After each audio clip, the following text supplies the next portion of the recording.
kahit paulan, pumunta ako sa Shopwise. Kasi, bumili ako ng bigas nga, pula.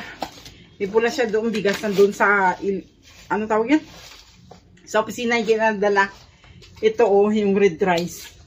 Kasi may malagkit ako dyan nga black rice.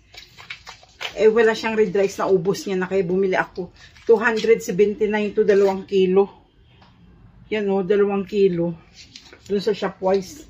Kahit maulan guys, pumunta talaga ako. Tapos bumili ako ng hindi kasi ako nakabili, nakalimutan ako magpabili kay Raniel ng kamatis. Bumili ako ng kamatis. Ito lang naman, kaunti lang. Quick, lang. Bumili ako ng daon ng sibuyas. Ang mahal, 39.50 centavos. Bumili ako ng kimchi. Maglumpiang hubad ako, guys. Kaya nga, bumili ako ng litos. 2 kasi ito ano nila sa lumpiang hubad. Kasi hindi ko alam ang lulutuin ko kung ano ba. Bumili ako ng sugar kasi ginagamit ni Erika to sa kanyang kape. Pag nag-brewed siya ng kape. Bumili din ako ng kondensada kasi ginagamit to ni Erika sa green tea niya. Ito. Magalit naman si madam niya kung anong pinagbili ko. Bumili ako ng pamintang powder, yung puti at saka buo. Bumili ako ng green peas kasi ito ilagay ko sa lumpiang hubad ko at saka bumili ako ng water chestnut.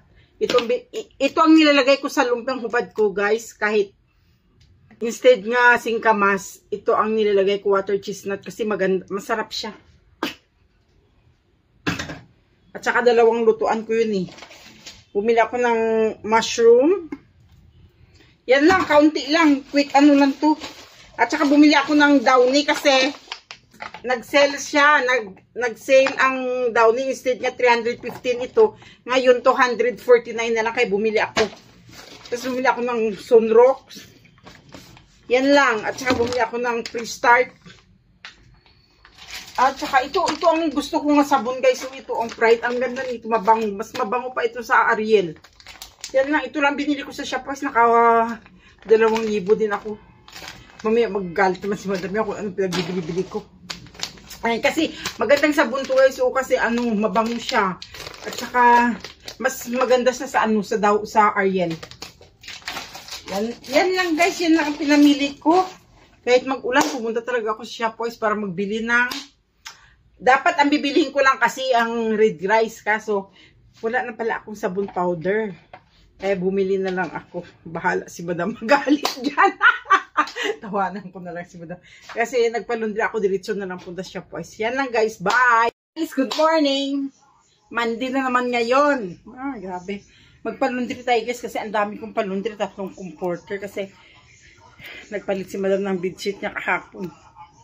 Linis na kwarto niya. Yan yung palundri ko. Palundri ko naman. Yan. Ay, palundri ko at saka ito. Yan, magpalundri-lundri na naman tayo, guys. Ito, palundri ko kasi 3 piraso na to. Mabigat kasi kaya palundri natin. Wala tayong magawa ngayon. Mababa tayo kasi mag-deliver din ako ng barya sa 7-Eleven. Shout out dyan sa dinideliver akong barya sa 7-Eleven. Ang aga. Mag-deliver din ako ng barya. Magpa-laundry ako. Yan ang aking agenda ngayong umaga. Yan lang, guys. Maraming salamat. Thanks for watching. Bye! Good morning!